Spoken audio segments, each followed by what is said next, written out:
one of the reasons that I believe that all of this is happening, and is this.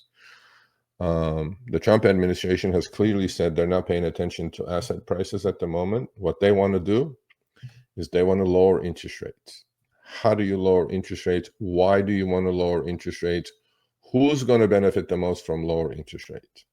The consumer definitely will benefit from lower interest rates. The consumer needs lower interest rates for the credit card interest rates to go down, for the mortgage interest rates to go down, because housing is in the toilet in the country. It's not, because we're at 7% mortgages, 30-year fixed. During 15 years of ZIRP, we were at 3.5 mortgages. That, people cannot afford homes as it is. But that's the other correction I think is going to happen here. Home prices, I think, are going to come down, which is going to make it more affordable. And then if interest rates come down, I did few videos in the past 6 months about this. Who needs lower interest rates the most? The consumer definitely will benefit from it. Although, as we know, banks raise interest rates fast and lower interest rates very slowly. But if we do go into a recession, the cure for a recession is lower interest rates. Fed will accelerate cutting rates. Okay, so consumer is going to benefit from that. Great. But the most important entity that's going to benefit from it is the US government. Because I said this non-ending for 6 months. That was the reason I actually started the channel, is that the 37 trillion in debt now, right? This is paper it's like an IOU. We put this out there. People own this debt. Who are these people? Who's holding the bag? Foreign wealth funds, other governments. Although China is reducing it, Japan is reducing their US Treasury holdings.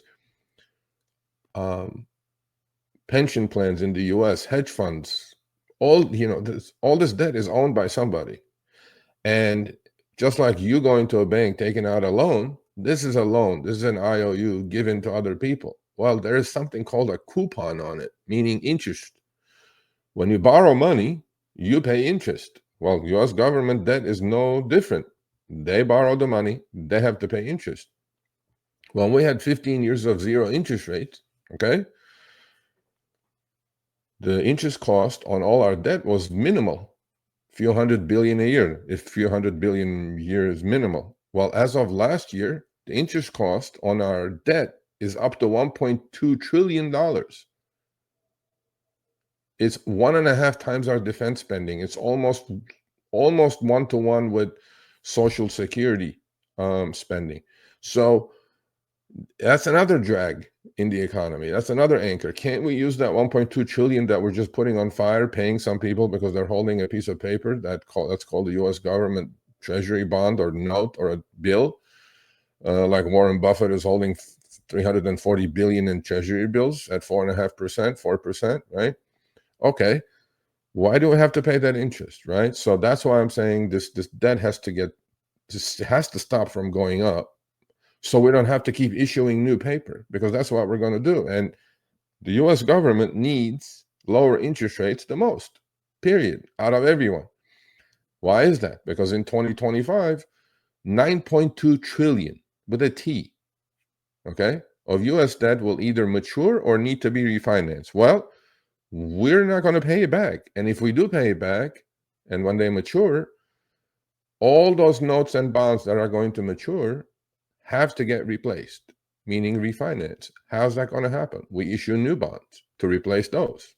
Okay. Well, the ones that are maturing have an average interest cost of maybe 3.5%.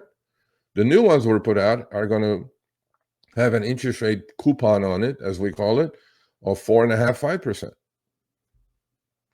5%. Just in there, our interest rate expenditures or interest cost on the debt is going up. So now we know what the bigger plan is. And how do I attach this to the macro picture?